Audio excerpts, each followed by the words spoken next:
girlfriend wa Solomon Kampala mutabani wa Bobi Wine gabadde mazaalibwa ge. Oh my god, ngenda kubeera nga mbikutuusako ko mu maaso awo. Bobi Wine mu katambi wali munnange babadde bali mu kutambulatambulamuko wali munnange emitala w'amayanja ne mukyala we Barbie Kyagulanyi.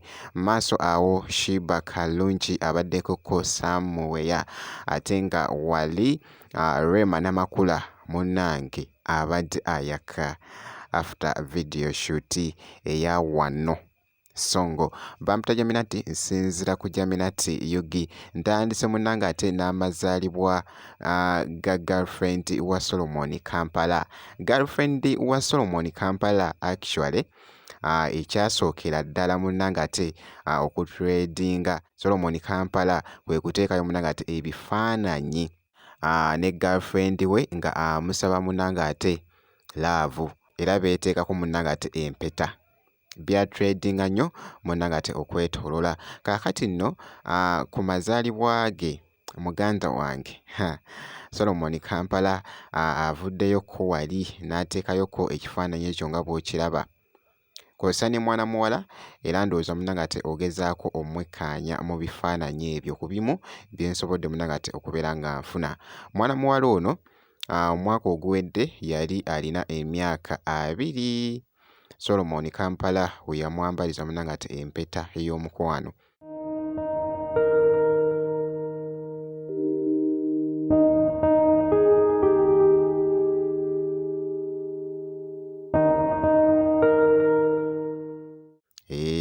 Kaakati nno omwaka guno munnange kati awezezza munnange ate emyaka 21, so ali mu kucelebratinga emyaka oba amazaalibwa ago 21 esayidi eyo munnange ate girlfriend wa Solomon Kampala.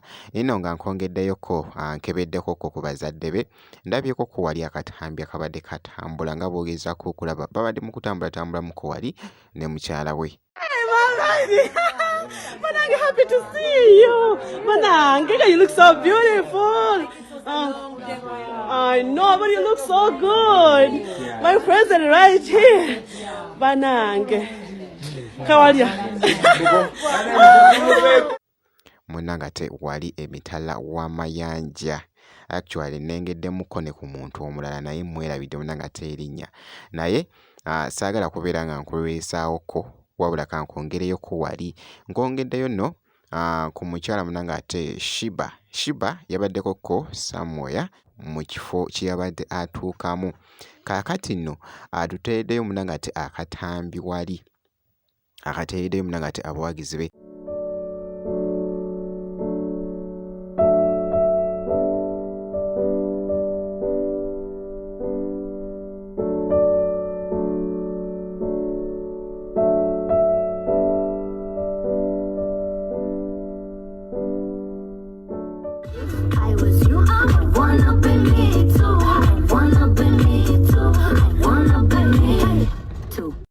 Kibadde kikambwe nnyo nti Sheebah otuleetedde munnange ate oluyimba olupya, so kye kibadde munnange ate mu comment section eside eyo naye bw'atyo munnange ate bw'alabiddwako. Nno nga nkongeddeyoko wali omukyala Rema Namakula. Rema Namakula yakavaayoko n'ayirizinga oluyimba lwe ku luyimba lwe video wano era nga ku bimu ebyabadde kiyite behind the scene. Kaakati nno nga video bwe yatambudde muganda wange era bw'atyo avuddeyoko n'alaga embeera nga bwe yabadde.